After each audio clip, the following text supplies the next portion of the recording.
It's less than a year now before the Canada Games comes to Prince Edward Island, and of course we're all very excited about that, and preparations are well underway in all kinds of areas, including in my own district, where in Brookvale there are substantial improvements being made to the Alpine and the Nordic facilities at the Markarans Provincial Ski Park. As part of that work, at least one project has caused significant damage to the West River watershed, a system that volunteers with the local watershed association have spent many, many years rehabilitating. A question to the Minister of Environment, Energy and Climate Action. Why was this project allowed to proceed at a time of year where there were legal restrictions on impacting spawning grounds of brook trout and a species at risk, Atlantic salmon? Environment, Energy and Climate Action. Thank you, Mr. Speaker. So I know our department has spent quite a bit of time out there assessing the situation that happened out there. We're obviously very concerned about the outcomes that we have there, and we know how hard the watershed groups have worked. Mike Durant has reached out to our department, and there's been a lot of back and forth about the specifics and moving forward and how to rectify how we operate going forward. So it continues to be a discussion that we have open, and we know that we have to clean up some of the details on how projects of this could move forward in the future. Thank you, Mr. Speaker. The Honourable Leader of the Official Opposition. Thanks, Mr. Speaker. And typically on the stretch of river that was affected, reds, and reds are the areas where brook trout and Atlantic salmon spawn, they would number in the dozens in this tributary of the West River.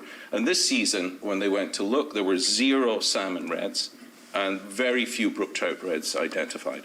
The Watershed Association fears that this will have a major negative impact on embryo survival, and it's going to compromise the years and years of dedicated work that those people have put into restoring this watershed. The timing of the construction in late fall absolutely could not have been worse from an environmental point of view, and the stabilization measures that were put in place failed. A question to the same minister.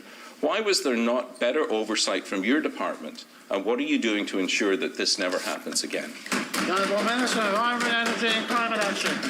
Thank you, Mr. Speaker. So we're currently working with the group out there to rectify the situation. I don't disagree that there could be a detrimental outcome to the stock and particularly the spawning grounds. So we have to work quickly to put effort into to help them fix that, put money into helping fixing that, and we have to look at how we assess these projects moving forward. And I think our staff is dedicated to doing that. Thank you, Mr. Speaker. The Honourable Leader of the Official Opposition. Thanks, Mr. Speaker. And of course, a week or so ago, we heard about a private landowner who cleared cut their land, causing severe damage to an oyster bed. But here we're talking about a government project which caused damage to a very sensitive watershed. And to me, that's a whole different level of unacceptable. The rehabilitation work that the Watershed Group has been doing for the last decade has involved generally improving spawning habitat for salmonids, including improving connectivity in the river, and most critically, flushing sediment.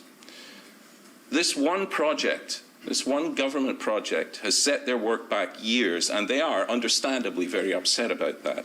Until the area is seeded out, every single rainfall event that happens continues to damage the stream. A question to the same minister. What is your department doing right now to prevent further damage to this West River tributary?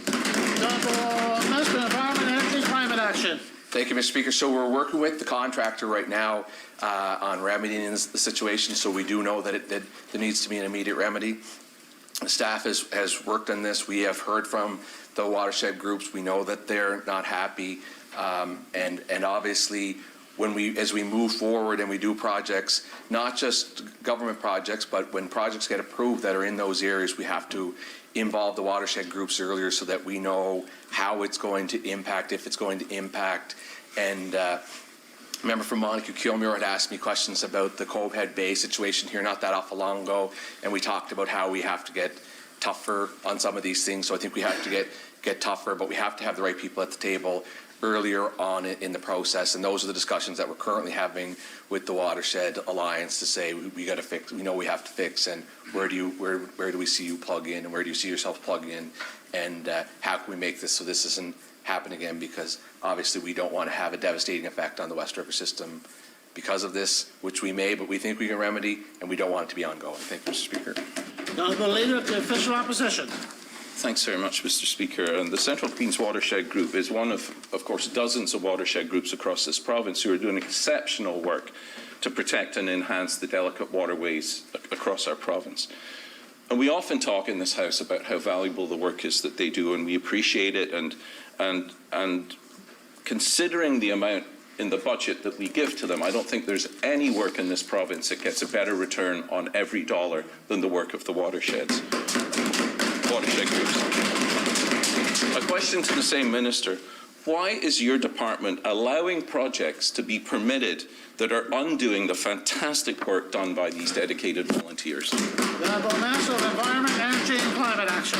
Thank you, Mr. Speaker. This is the Canada Games project. It's an important driver for the economy. It's a delicate balance between how we do our operations and how we get work done in this province. I do want to say that I do appreciate the work of the watershed groups. I think that they bring wonderful work into our water systems that we really value, and we've showed it with our relationship building with them. We've showed it with our finances. We've increased the budget for them each year since we've been government. We created a fund that's a $2 million extra fund that they can draw down from for capital projects, which is the most money that watershed groups have ever gotten. We're working with Holland College to help professionalize watershed management so that we can have a professional entity built right across the problem to help build and protect and work towards what we have. And you know what, Mr. Speaker, we're working with Island Nature Trust and the watershed groups to do buffer zone buybacks, so we have more of the buffer zone in areas that have steep inclines that we can protect forever, that we can sequester carbon in, and that we can make sure that we protect to the utmost degree to protect our waterways. Thank you, Mr.